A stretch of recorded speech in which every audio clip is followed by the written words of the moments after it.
Hi, Dennis here with Wise Auto Tools. We just had a customer with a 4.6 two-valve engine that he has used a part store type insert, and he's got compression leaking along the outside of the insert.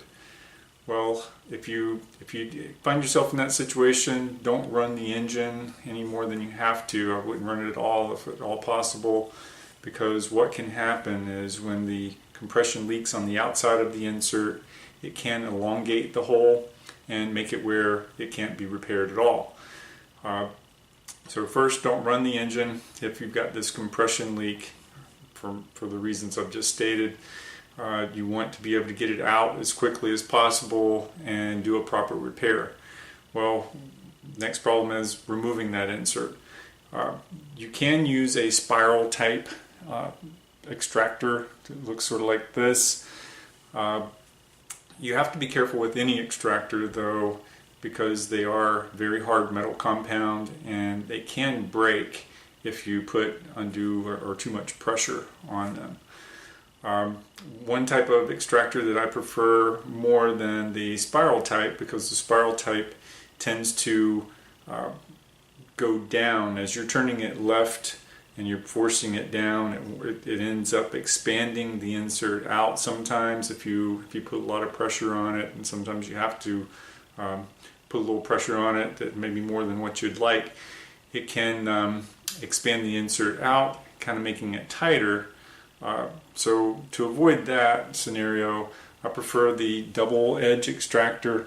This double edge extractor, it's German made, and it's not the spiral type, so its edges kind of grip without forcing the extractor down, and that prevents expanding this insert so much.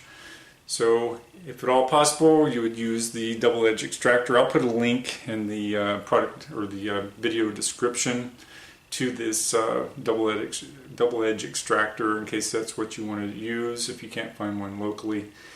But then next step after you get the insert removed is doing the proper repair.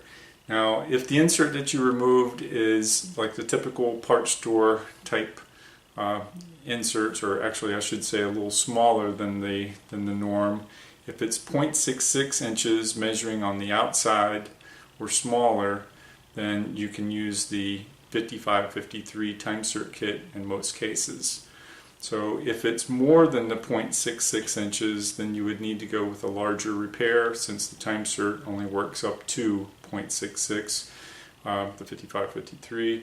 You would want to use the 5600. The 5600 uses two inserts in one hole, and that obtains that larger outside diameter, allows you to do a larger repair when that hole is larger due to using a previous repaired insert that has failed.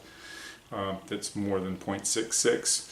So usually with either one of these kits we have very good success, very high success rate, as long as the hole is not oblong. And like I was stating at the beginning of the video, if the compression leaks over time, it can make the hole oblong.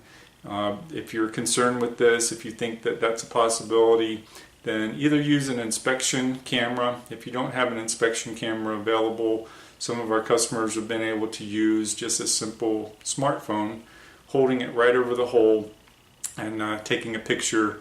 It doesn't give you a lot of detail, but in most cases you're able to use that to be able to tell if the hole is fairly round. If it's fairly round, then the reamer is going to work well to finish rounding the hole and make a good round hole for the tap to make its threads. So if you're able to do that, then you know if you can proceed or not. Most cases you can. It's just usually when you go too long with it leaking the compression that could cause a problem. Now again, I'll say at the beginning, or I should have said at the beginning of this, is make sure the valves are closed before you stick any tooling into the spark plug hole. If you stick any tooling in there, I've heard of even people just using a thread tap to try to clean the threads, and if the valves are open you're going to run that down and you possibly bend the valves. I know that has happened before. So you'll want to make sure the valves are closed before you stick any tooling in at all. Avoid bending the valves, and then you'll be on your way to making the correct repair. If you have any questions on application, give us a call. My name is Dennis, extension 251. We'll put the number up. And then also, if you're checking out on the internet, just checking out online, write the word tips in the comments when you're checking out, and we'll email tips, which answers a lot of common questions that we've had over the years. If you're purchasing over the phone with us, just request the tips, and we'll be sure that you get the email with the frequently asked questions taken care of for you. But be sure to sign up for our YouTube channel, subscribe if you would, comment if you have any questions, or give us a call.